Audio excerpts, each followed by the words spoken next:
and I'll wait for Facebook to appear too. And while we're waiting for that, I'll say good morning, and then I'll say good morning again. Facebook, where are you?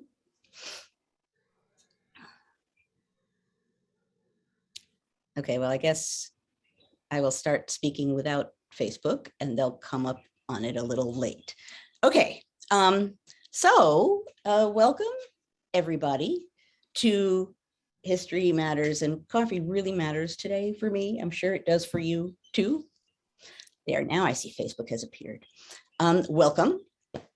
And it is not a surprise, I am sure, to you. Ooh, let me close chat because it's too interesting and then I'll forget what I'm saying.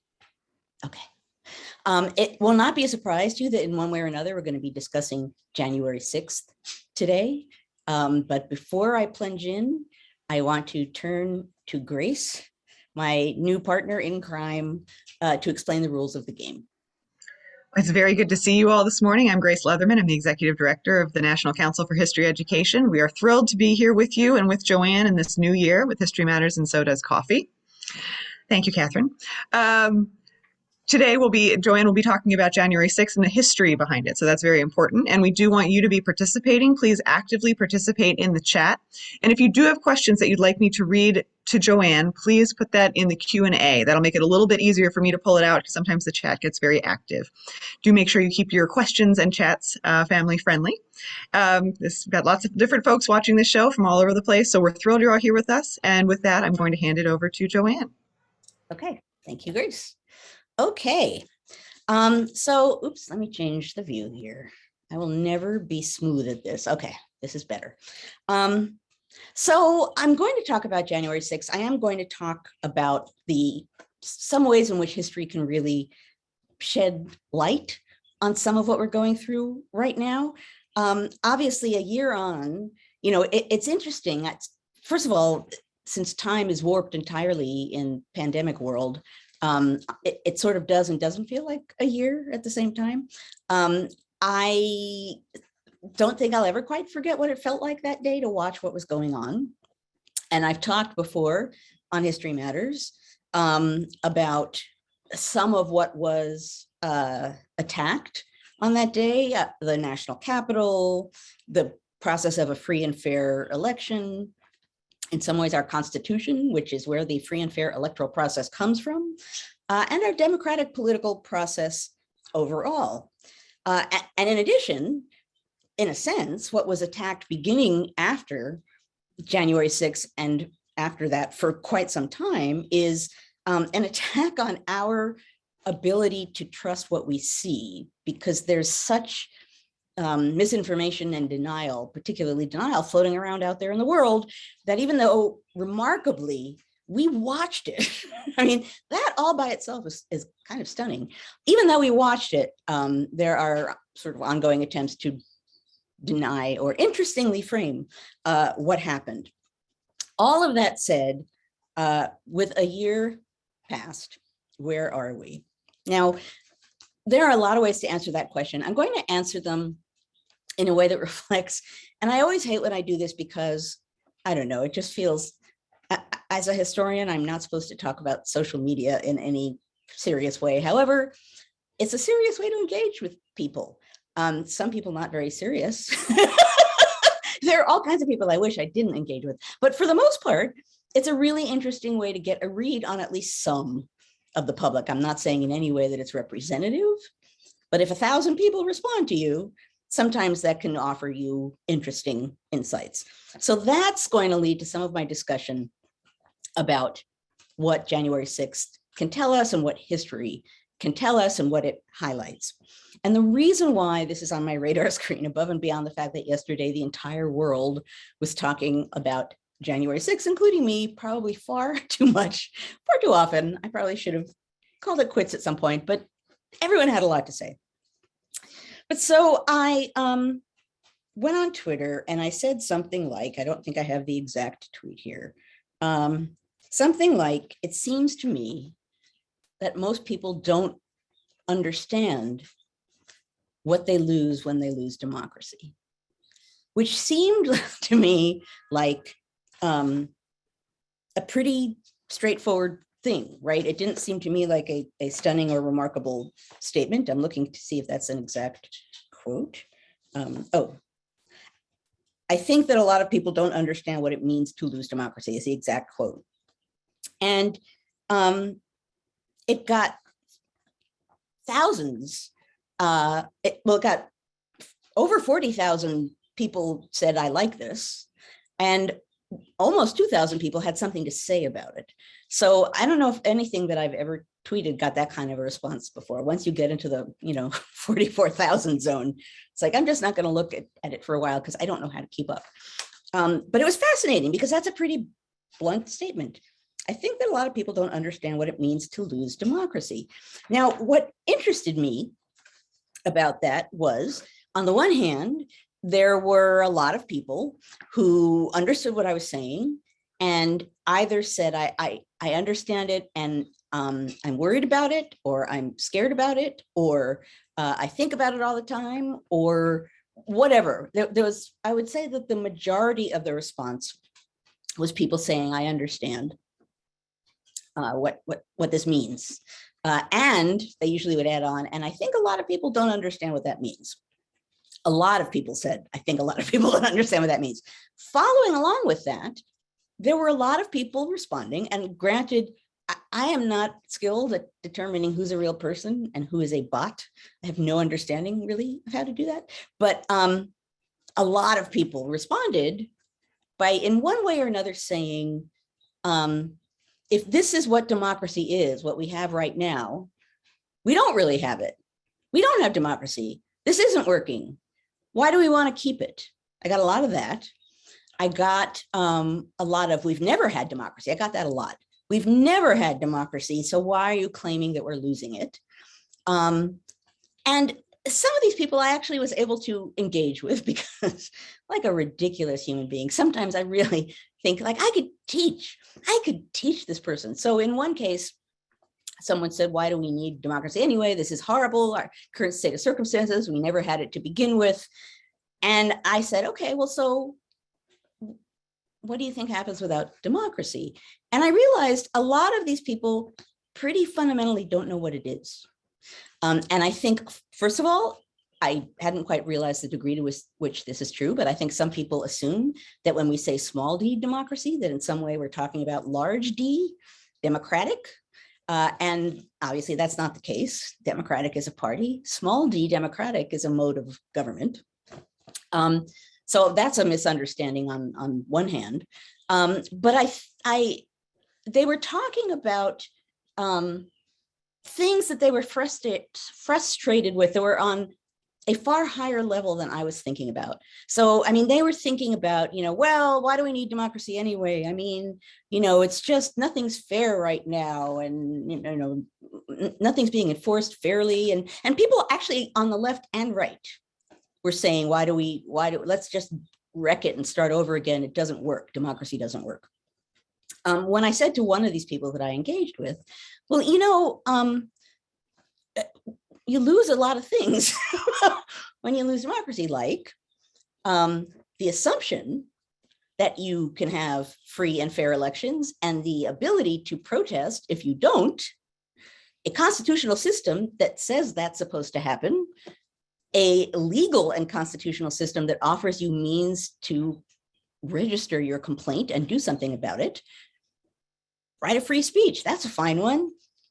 Right of protest, that's a good one too. I started sort of listing truly representative government, but again, many of these things are either being attacked right now, which is very much worth noting. That's part of what everyone's talking about when they're talking about attacks on democracy.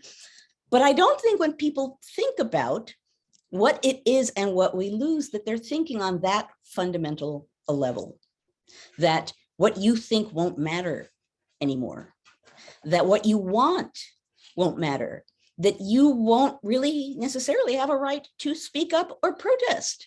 I think that people are, in a way, thinking on a higher level and thus a more distant or abstract level than what some others like me are talking about when we say I think people don't know what democracy is, which clearly was true based on this conversation. And thus, I really don't think they understand what they're losing when it slips away. Now, I ended up, and I know I've talked about this before, and I'll start out by saying, as deeply flawed as the workings of democratic government are right now, the alternative, giving up democracy is not a fine solution. Authoritarianism, a dictator, a single person or small group of people in charge who can do whatever the heck they want and silence whoever the heck they want with no repercussions, that's really not a good plan. But as flawed as that system is right now, it matters. It matters as a goal, as a tool, as a prod. The system, as it's supposed to work, matters, even if we haven't gotten there. It matters. It matters that there's a should that we can all own. There's a should for how this should work. And there's a system, at least so far, that we can use to step forward and assert the shoulds that go along with being a citizen in a democratic form of government. Now, the founders, I've said many times before, there is no founder blob. There is no founder blob. There's no single group of founders. So whenever I say the founders or the framers, I feel the need to qualify it. But the fact of the matter is that population of people were not big fans of democracy, but they understood it in a really specific way. When they thought of democracy, they thought of direct democracy or pure democracy, meaning a government without representation, a government where everyone is taking part, which to them felt like, and historically speaking, proved itself to be somewhat chaotic. So when they spoke out against democracy, some of them were protesting that. We don't want pure democracy. We want representative democracy, which is how we segue into a republic. A republic, as they understood it, is a democratic form of government, grounded on the people, the will of the people, as channeled through representation and a constitutional process. So the founders did not love democracy, but they did understand that even a republic, as a democratic institution, a democratic system, would be vulnerable to attack, to, I guess they didn't necessarily think of lapses, but at any rate, they worried about it. And they did say, and Thomas Jefferson is particularly talkative on this, that it's important that we educate Americans so that they understand the government and they understand what history tells us about it, and they can recognize threats to the government, threats to the country. The only way they can recognize those threats is through education. This is, I know many of you out there are educators. This is a message that is near and dear, right? And you can totally see how that's true. And you can see in what I was suggesting before about the comments and things that people are saying to me in response to my assertion that people don't know what they're going to lose if they lose democracy. When you don't know what democracy is, you're certainly not going to recognize threats to it at all. So education is pretty vital for the preservation of the republic. But I want to make a qualification here to that, because I think a lot of people go from the assertion that, Americans don't know what democracy is. Americans need to understand it better. Some people leap from that to, why don't we teach anything about it anymore? And it instantly becomes, let's blame the educators, right? Teachers aren't teaching this. And that's not what I'm saying.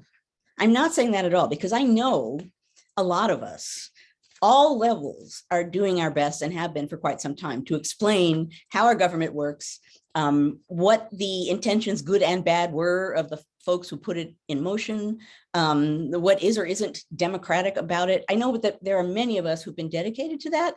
Part of what I say today, particularly given this conversation I saw online yesterday and a year after January 6th, is that there's a new urgency to that idea of teaching,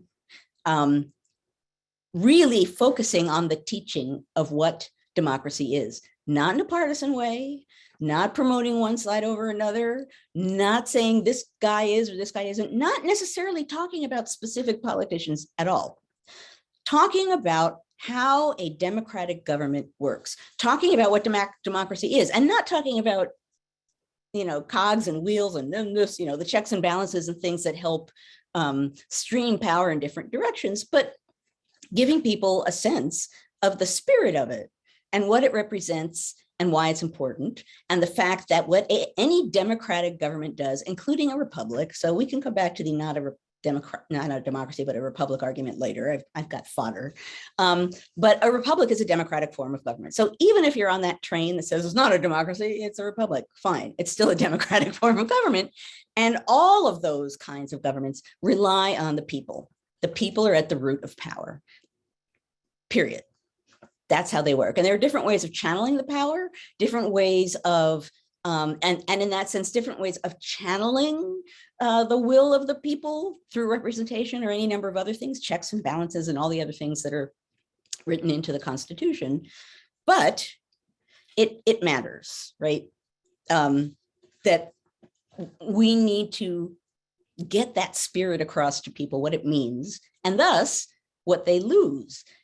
And I'm not going to pretend to be here, the star educator who will offer you the 5 top solutions. I'm always dismayed if I do anything publicly and someone says, so what's the solution? And then I feel this great sense of failure because I do not have the instant solution. I do not. But what I can say is the urgency of this need a year after the original January 6th struck me in a way that it really hadn't struck me before. And it's harder to confront in the climate of denial that we're in, where, we can see, we've seen things, we watched what happened, for example, on January 6th, and still there's denial. We're in a really interesting climate when there's that level of denial and misrepresentation ongoing and constant. That's again, dangerous, problematic for any kind of democratic government. But again, finding a way to get across the fact that the idea of democratic governance matters, that we've never met that ideal. It's true. People online saying we've never had a democracy, that's not true. We have had a democratic mode of government with some pretty fundamental lapses and flaws. We have not met what that form of government holds out as an ideal. We simply haven't from the beginning. We've gotten better and worse over time. It's important. I know many of us already have processed this idea that you can't teach American history as this upgoing, we're heading towards greatness, but that history always swings back and forth and jumps up and down, and there isn't that kind of consistency. And that's been just as true with steps forward or steps backward when it comes to reaching some kind of sense of real democratic representation and equality under the law. We haven't met that. But I don't think that means we've never had it at all, or that it's easily dismissed. I think anyone who is saying, I hate what's happening now, we don't have it, it's not democracy, are acknowledging that they want something, that they know the ideal, and they're saying, we're not meeting the ideal. Okay, we're not meeting the ideal. We never have. We have made things better, significantly better at various points in time. The option is for us to work, and I will say the C word, contingency. The idea is at a moment, as I've called it before, of extreme contingency, that it's a moment when there can be dramatic change of one kind or another, and it can be positive or it can be negative. Many of us are sitting here quite aware of the negative way in which things can go. And I've been pretty consistent about saying, as much as the negative possibilities are always front and center with me, which is why I'm constantly talking about this in public in any number of ways, because I feel this so urgently. But it is equally true that depending on how people respond to this moment, it can be a moment where there's positive change, like a Voting Rights Act, for example, like the real assertion, a discussion, and then action on what actual voting rights are. not a discussion about the ins and outs of what's going on in the states. I'm not even going to touch on that right now. There's a lot. I wrote a lot here and then I crossed it all out. But I think in one way or another, there are ways in which we can take a step forward towards something better and prevent some of the jumping over the guardrails of democracy that has happened in the last number of years. So I think there's urgency in how we talk about it. I think there's urgency in how we teach about it. I think I'm going to write about this actually. So after over 40,000 people responded to that, a press outlet contacted me and was like, you must write about this. So I am going to write about this. But the goad there, what will drive me to do it is the understanding of the degree to which people really fundamentally don't know what democracy is, don't understand how fundamentally as a spirit of government, it matters. And that even when it's not met, in fact, particularly when it's not met, it matters because it says there's a standard that's not being met right now. This is a violation. And we can recognize it as a violation because we understand that there are higher democratic ideals that we can work towards. That matters. That matters. Without those ideals, you can live in a circumstance where there is great systemic imbalance. And how can you say, this is wrong, we deserve something better? This is wrong, we deserve something better. That's a democratic impulse. So in one way or another, people are more immersed in assumptions about democracy than they realize. They may not fully understand what it is, but even as they're dismissing it or protesting against it, they're acknowledging its influence. It matters. And particularly here in this forum with so many educators and speaking sponsored by the National Council for History Education, this I think is a serious message. So for me, a year passed, this ended up in a way that I didn't expect, being really what I thought about a lot. And I wanted to speak about it. I was on a news program last night, and the end of the discussion was, so, what comes next?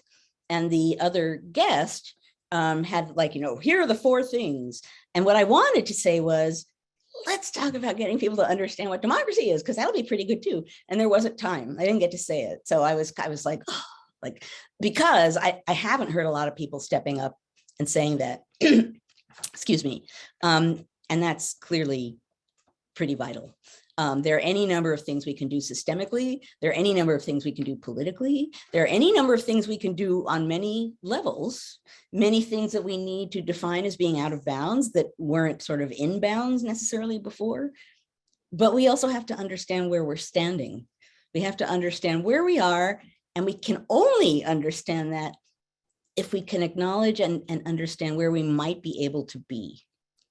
So I in no way want to suggest well, things are basically okay. I understand all of the ways in which they're not. They aren't. But saying that democracy doesn't work and stepping away from it, that's not going to make things better.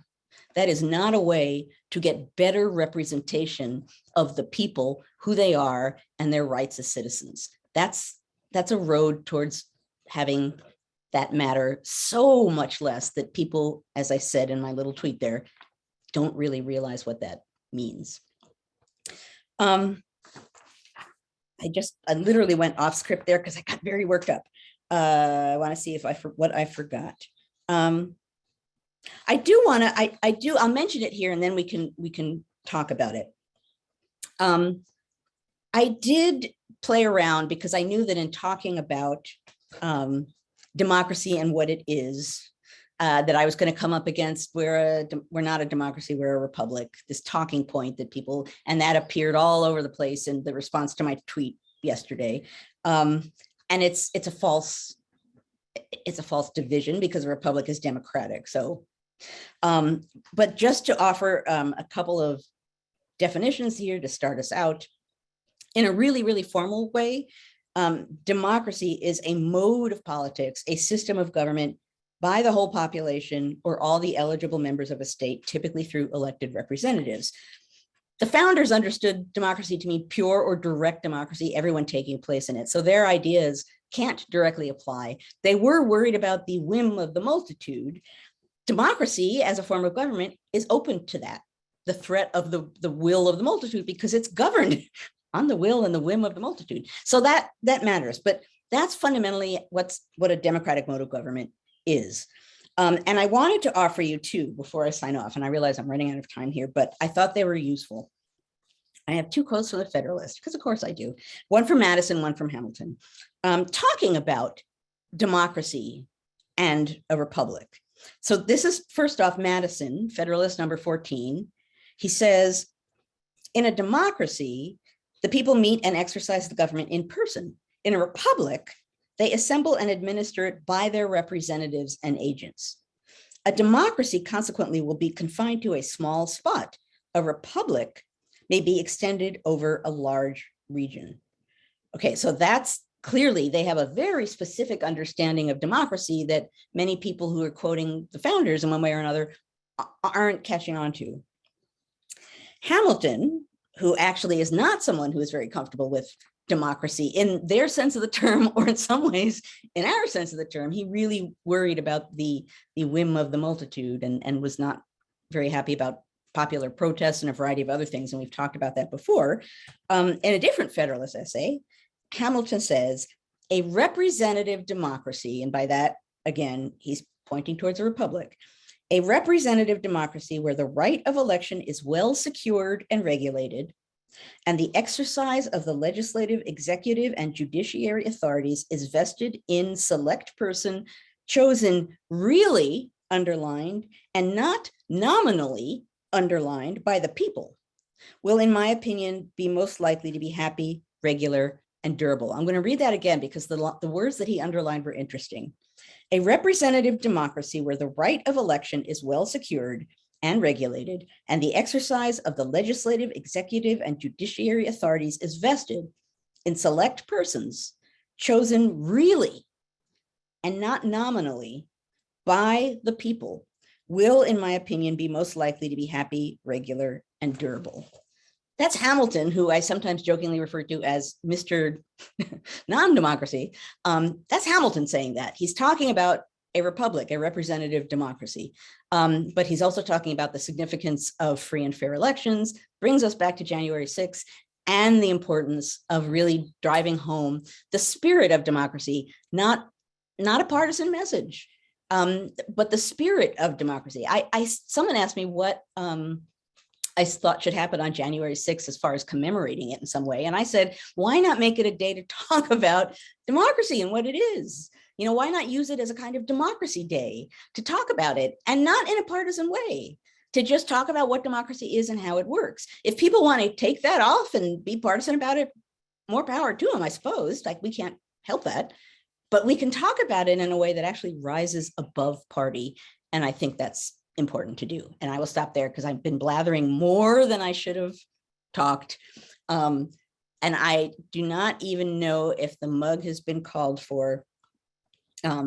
If there's anyone here who is new, every week I arrive with a mug. There's the people calling for mug. There's Carolee. Okay, feel much better now. Every week I have a mug that is in some way related to what we're talking about. This is week 92. So I've been doing this for 92 weeks. I do not have 92 mugs. I've been interpreting mugs in an interesting way, and I've used them more than once. So here's one that is not going to be surprising at all, but how could I not use this? Thank you for engaging in democracy every Friday morning. It is what we do. It is what we do. It is what you are doing. And to say the least, it really matters. Now, Grace, you have a background.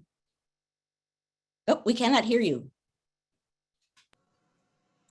I won't pretend to be as clever as Matt was with backgrounds. I just like historical stuff. So I'm obsessed with stereopticon. So I just got a nice little view of the Capitol. It's very cool. Stereoscope, stereopticon card. I think this one, oh, that's a good question. I'll have to check. See what year this is. I do have it right here. It is, oh, that's disappointing. It's just from a collection that somebody donated to the Library of Congress. So sometime between 1860 and 1930. That's helpful. Thank you, Library of Congress. Still, at I thought least it was nice. I like the look of it these things. is. It's very cool.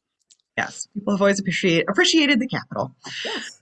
Well, thank you, Joanne. That was all wonderful, and thank you for all the times you said it yesterday. um, and folks are really engaging with this. And everybody, once again, I know a lot of you have questions, so please put them in the Q&A so that I can see them. Lots of great stuff got said in the chat, and if you have those specific questions, move them over to Q&A. Oh, Annie's talking about Mrs. Baisley Frankweiler. Yes, I agree, Annie. Ah. um, James has an interesting question here that I want to look at. Where does trust and lack thereof in government and institutions fit into this discussion and a historian's interpretation of the health of the American representative democracy? Well, trust and faith in the system plays an enormous role, a huge role. And I've written about it before. In a sense, our constitutional government, yes, there is a constitutional, and yes, people who we give power to are supposed to be constitutional in what they do, and that being unconstitutional and violating the Constitution really matters. But the fact of the matter is, in a system that is grounded so much on the popular will, faith in, number one, in national institutions and in their ability to work, and number two, faith that they are functioning, generally speaking, in a way that isn't entirely biased. So by that, I mean, if we could truly say right now that either the Democrats or the Republicans controlled everything and could do whatever they wanted, and it didn't matter what anybody else did, that might be a problem. We can't say that right now, that actually what's going on there might be an argument, there might be minorities and majorities, but the fact of the matter is faith in our national institutions, faith that they work, faith that we all are in one way or another interacting with those national institutions in a way that at least gives us an equal starting point, if not equality ultimately in the way it's playing out. There's a lot of faith and trust in how our government works, and thus part of what has been alarming about the past number of years, and it's still in some ways going on, is attempts to erode faith and trust, right? To erode that in a mass way, that the public no longer can trust.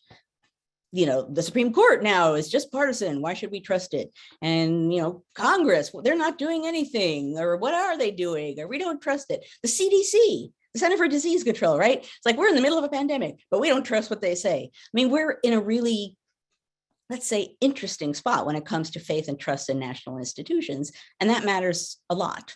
And if we don't have that sort of national, I know I've talked about this in a variety of different ways, the we, right? A we idea. If we don't, even on the most fundamental level, have a sort of national pact that we can agree governs us, like just a basic constitution, and even though it could be interpreted in 1,000 ways, there has to be a starting point, a national starting point. And some of that is grounded on faith and trust. So that's a big part of the challenge we face right now. There's a lot of other big parts, but it's why when people talk about eroding national institutions, why that matters more than just, ooh, it's bad to erode national institutions. It's because of what that does to how people feel about the government and what it owes them and what they owe to it. Thank you. I think that's all very important. Susan wants to know, why do you think some people favor an authoritarian government over a democratic one? Well, there's been a lot of discussion of this. And I think it's one of the ways in which authoritarians get in power. And you can see it in some of the responses that I was interacting with, where people were saying, it's a mess right now. We need to fix it. What can we do to fix it? Is that in part, an authoritarian government comes into power because there is a person who steps forward and says, I will fix it all. And sometimes that's a person who's interested in making things worse so that it seems horrible, so that people really are like, whatever it takes, we want it to be better. We will follow you because you say you will fix it. And once that person gets into power, they do whatever the heck they want, right? And that's authoritarian, meaning they have the ultimate authority, and we can basically not do anything about that, that the representative mode of our government, that our rights as citizens, that some of the fundamental things we assume are true are not necessarily true. And I think that people who on one level think, boy, it would be great if one person was in power controlling this. If those people right now are happy with a person who they might want that to be, it's important to realize that there's no guarantee that whoever has that power is going to always like you, is going to always believe in what you believe in, is going to always support you. Authoritarian governments are bound by the will and whimsy and greed of whoever that authoritarian leader is. So I think it feels comforting. It feels like they're grasping at security. And that's something that some authoritarian leaders deliberately provoke by causing chaos and disturbance. But that's really short-term thinking. And that's really not thinking about consequences. You know, I mean, I've talked before about demagogues, right? And the founding generation. And yes, I will say, because I always feel I have to say, you cannot transplant what the founders say to the present. But there's a reason why they were so focused on demagogues, because demagogues, in a sense, represent a version for them of what an authoritarian government does. In their mind, what was vulnerable at the heart of any kind of democratic system grounded on the will of the people, however the will of the people is expressed, is that it's open to the whatever the public thinks at a given moment. And the public doesn't always necessarily think logically, or at least that's how the elite of that time are thinking, right? The public can think anything. If there's a person who is trying to get power, who's really good at engaging in with the public, and is really good at performing for them and giving them a sense that he or she is going to be able to give everyone what they want, and drums up emotion and gets people all riled up in some sense so that they all jump on board, that person will get power. And that person is not necessarily attached to democratic governance. A demagogue, in their mind, was the most threatening thing to a republic, to a democratic republic. And they looked back, you know, ancient Greece and ancient Rome and over history, and they could see again and again, demagogues bring those kinds of governments down because those kinds of governments are democratic, and it's the demos, it's the people who can be a wild card. So, you know, we're talking about the fundamental placement or channeling of power. It's not a new problem at all. Some of what we face now is complicated by the fact that there's no filter on how we're learning about things or seeing things. So it's harder for us to know what's real or what isn't. I suppose that's part of the moment, but that's a long answer to authoritarianism seems to offer security and comfort and calmness. And then in offering you that, it removes all power that you have to dislike it, protest it, or have any will over your life and the way that the government goes. Thank you. I think that's very important. This is not actually from the Q&A, but I'm noticing that there's some talk, Carol Lee was talking about students and lack of connection with institutions. And to what extent, could you speak to the role of communities and local government in supporting democracy? And if some of the challenge of helping people understand the importance of national democracy, and to what extent do we need to be looking to things to local government as well? And when the founders are thinking about national democracy and a republic, what is the role of local government and even community institutions in supporting that? And are we maybe seeing some problems there in that? Well, again, you know, the non-founder blob, to go back to that period, you have to remember that they're coming from a world that was entirely local government in a sense. The national government was the thing that was new and weird, and people worried that Americans wouldn't really actually care about what it was doing because it was things on a local level, on a state level that they knew that they had a history of interacting with, or on a local community level that you know, the centrifugal force of the United States at that point, it's all sort of on the local level. And the national level, people are still trying to find a way to make it seem necessary and important to the American people. So that's a very different circumstance from now. I do think there was never an assumption then, and hasn't been since, that everything would be national, right? Federalism, the idea that you have divided sovereignty matters. But I think that, and I know I've said this before too, we've so taken for granted some aspects of democracy and how it works.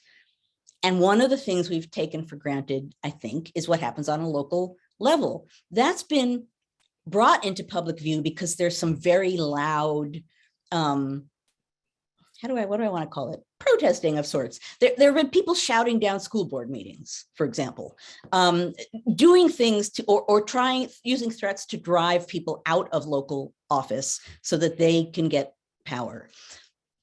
And at least within the last few years, there's been a call on a sort of broad level to like focus local, organize local, look at what's happening locally. I think we haven't been seeing the importance of that, and now it's really being put right in front of our faces because of all of the loud and obvious ways on a state level that people are trying to shout out and drive out people who disagree with them. So the local matters enormously. I just don't think we've thought about that. And I would say that right now, it matters enormously in a different way, which is movements and efforts over time that succeed in bringing about some kind of positive change, like civil rights. Many of them start on a local level. It's often what begins locally and then builds into something more that's broader. It's local connection and local organization and local action and a local sense of a larger cause that is, in a sense, has to be at the heart of a real movement for improvement and change. So the local matters a lot. And at the same time that I'm sitting here saying, eroding national institutions, what happens at home where we are, school boards, and a variety of other kinds of modes of being in public office on a local level. If there are people there who are basically saying you don't have a right to be in that position if you disagree with me politically, that's a big problem. If you disagree, right? Democracy is based on disagreement. Democracy doesn't assume we all agree. Democracy says, let's bring our ideas together. Let's bang them up against each other. Let's engage the public with those ideas, and then we'll end up with a result. And some people might hate the result and some people might love the result, but it's a contest of sorts, a contest of ideas. And of course, there's going to be argument and conflict, and some of it'll be aggressive and violent and nasty. Of course, that's the case in a democracy. Democracy is not about everybody agreeing or drowning out the opposition. It is about enabling the public to vote out people who they don't like, right? To say, okay, you came to power and there are a lot of people who liked you and put you there, but we don't like what you represent. So we now, the public, are going to push you out. Again, that's a vital part of democracy as well. So, it's hard to talk about this on a broad level because so many things, when you pull them down to a partisan level, can be interpreted in so many different ways. And I'm trying really hard here not to be aggressively partisan, even though it is those on the right who are right now working against democracy. And you can't deny that. That's not a radical statement on my part. There are those on the right who are working against the workings of a democratic government. That said, all of these larger points that I'm making are true. Thank you. And there's some very interesting discussions going on in the chat about what's happening on a local level that I think are really important. Levels of participation, just real need on a local level that can sometimes translate into fear, into instability. So thank you all for everything, all the fascinating things you're discussing there in chat. I'm going to just kind of spin off a question that Dave has here. There's been a lot in the papers this week. Jimmy Carter wrote an editorial about being afraid about the end of democracy. And that's kind of been the phrase of the week, I feel like, when democracy ends. What specifically does that mean? What moment are people talking about? Like, what is that moment where democracy ends? Is there Well, something specific that would happen that would signal that that was it? I mean, I can't speak for all of them, but generally speaking, I think what they're looking at is the overthrowing of the electoral process. And that's what January 6th represented. And that's what some of the activity we're seeing on a state level represents, which is not like normal give and take of partisan politics, but explicitly putting in place new things that allow one party to control the outcome of elections. Not a free and fair election. And if we do not have the choice to elect people into office, if that's decided ahead of time by people who basically say we don't allow opposition to what we want, right there, bang, right? If you can't freely and fairly put people into office, it goes back to the Hamilton quote, right? Really and not nominally put people into office, that's part of what people are responding to. And I think January 6th brought that up for people. I also think that this fall's election is making people think about that as well. It was interesting that as far as public debate went, it felt like, and some people, including me, have been saying, and you guys have been a witness to a lot of it, right? Democracy's in danger. But it took a turn and became more widespread and more intense and more directed with the new year. And I think some of that is because now we're looking at the election that will be coming this year, a congressional election coming up. And suddenly what's happening in elections and the warping of elections and the ability to have free and fair elections is really close and present. And we don't, it may seem far away. November may seem far away, but as we've experienced over and over again in the last year or two, boy, time can pass both really slowly and really quickly.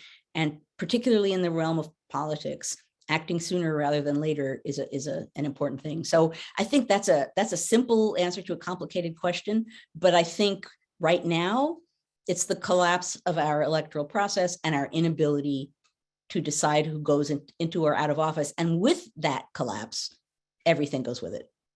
If we no longer can choose who governs us, you've taken a giant leap towards authoritarianism, because you're basically saying people who we don't like their ideas, they're no longer part of the system. As a matter of fact, no one's part of the system. The system equals what some people want. And there are a lot of people, I saw it passing by in the chat. Some people in that long, crazy conversation I had on Twitter said, we're just an oligarchy. We've been that for a long time.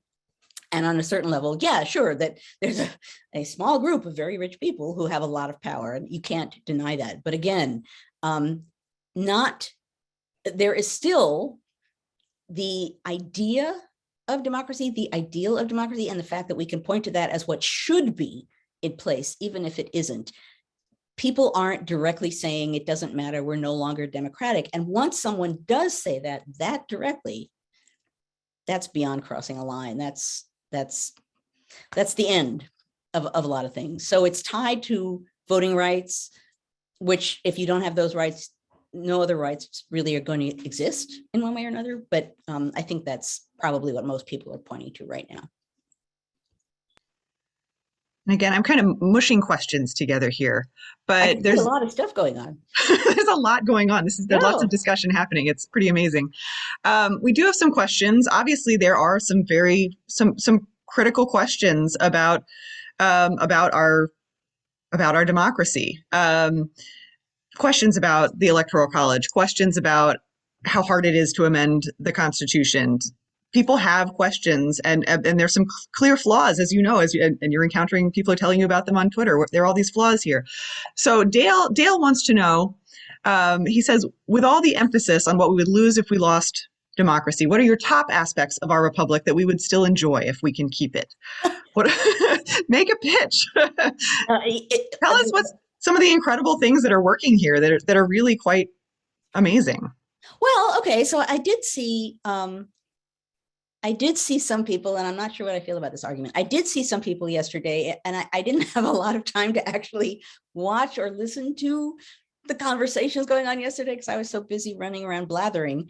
But there were some people that said, the system actually worked on January 6th in a way.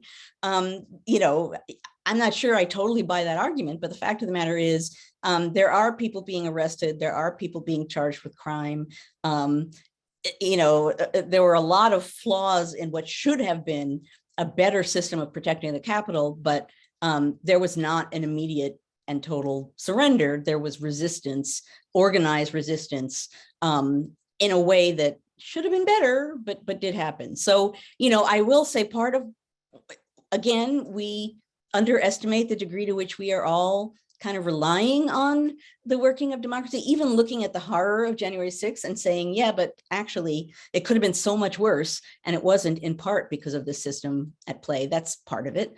I do also think, we were so outraged that the mail would be slowed down, right? The mail, like we won't get our Christmas gifts in time. Boy, you won't be thinking about that. In an authoritarian government, right? It's in a democratic government where you feel you have the right to certain things and the right to argue about them and the right to demand them and the right to join together and protest the absence of them, even if it's, the mail versus the vote. All of that is some of what we do have now, even amidst all the malfunctioning things.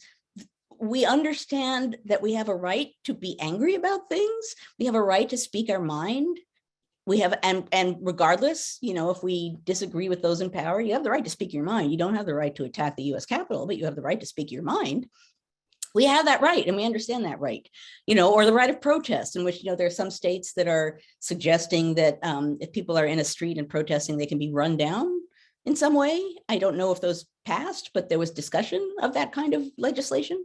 No, peaceful protest is peaceful protest. That's allowable in a democracy. Again, what happened on January 6th was not peaceful protest, but peaceful protest, we're all allowed to do that. We're all allowed to step forward and say, I don't like this. I don't think it's fair. It's the crash and clash of ideas in a democracy. And there has to be that clash and crash. I'm not gonna be able to say that again. Clash and crash for people to all be able to sort of assert their views and for something to come out that represents the will of some of the people. I know it's easy for me to talk on a really broad level. And as I'm speaking, in the back of my mind, I'm thinking about, yeah, but think about, Black Lives Matter and the ways in which the police sort of systematically focus on non-white people and all of the ways in which our system right now is so flawed that as I sit here talking about democracy, in the back of my mind, I'm thinking about, what some people even said online. Well, you're awfully privileged to be able to talk about this. And I realize that. But even more privileged is to be able to say, I don't really care about democracy, because underlying that is, I have what I want. I feel protected. I'm fine with this. So I realize in some way I'm speaking on an abstract level, but I really do think that the underlying assumptions that go along with being in a democratic form of government really matter, because that's at the root of your sense of your rights. And those rights matter immensely. Well, thank you. I think that's all incredibly important. And as we're coming toward the end here, I did just want to say to our educators who are able to tune in, some of you who are able to tune in who usually can't because it's a snow day, welcome. But I did just want to thank our educators for everything they're doing to teach about our form of government. It is pretty amazing. I was in a group of the Educating for American Democracy framework. I don't know if you're familiar with that, Joanne. It's very exciting. And there are just so many educators who are getting together, who are doing incredible work, teaching about our institutions and how we can't take them for granted. So just a huge thank you to the educators out there who are really just doing incredible work. That's why I wanted to go out of my way to say, as I'm talking about the urgency of teaching people to have an understanding of the meaning of democracy and thus to understand the ways in which we're not meeting it. So many people jump from that to immediately saying, our educators are failing us. And shut up. No, that's not what's at stake here. What's at stake here is we're in a very particular kind of circumstance that demands different kinds of assumptions when we're teaching. No one's failing anyone, but as I said, there's an urgency to it that might be different from before, and that's worth acknowledging. And Annie suggesting that we need a shut up mug. Did anyone have shut up on their bingo card. We Probably will not. we will consider adding that to the NCHE store. Thank you. If you attack an educator, shut up. That should be a mug for sure. Well, we're basically out of time here. I mean, allow me to say, other than shut up, it'd be kind of nice to close with that, right? Shut, you attack an educator, shut up, click. But let me say, as I always say at the end of an episode, and that's where this mug comes from. Thank you, Cara Lee. Thank you for being here with us to engage in the conversation of democracy, in talking about these things, in arguing about these things, in asking about these things in a way that really, really fundamentally matters. As always, we will now segue from this conversation to the after party. What that means is that we will no longer be recording what we are doing, because then we can be a little freer in our conversation. It will be even more conversational.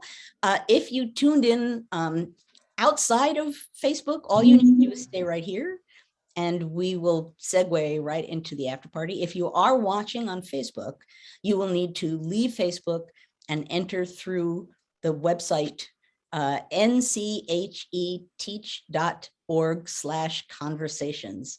All you need to do is click on that and you will be in the after party. Nothing more than that is required. But thank you guys so much for being here. Particularly somehow today, it feels like the conversation surrounding us in the last day or two has been so big that it's nice to be in this community to discuss some of these issues. So as always, thank you and take care out there in the world until next week, when I will magically come up with another topic.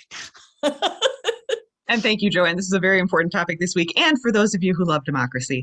Another chance you have to talk about it, to have discussions with other history enthusiasts, other educators. We do have an NCHE conference on March 17th through 20th, and it will be online, so you can come in your pajamas. And we will have a session focusing exclusively on educating for American democracy. We'll have lots of incredible speakers, like LeGarrette King, like Peniel Joseph, like Alexis Coe. So do register for that at ncheteach.org/conference. That's another chance to talk. But now, so that we can do more talking, I'll turn off the recording, and we'll see you all at the after party.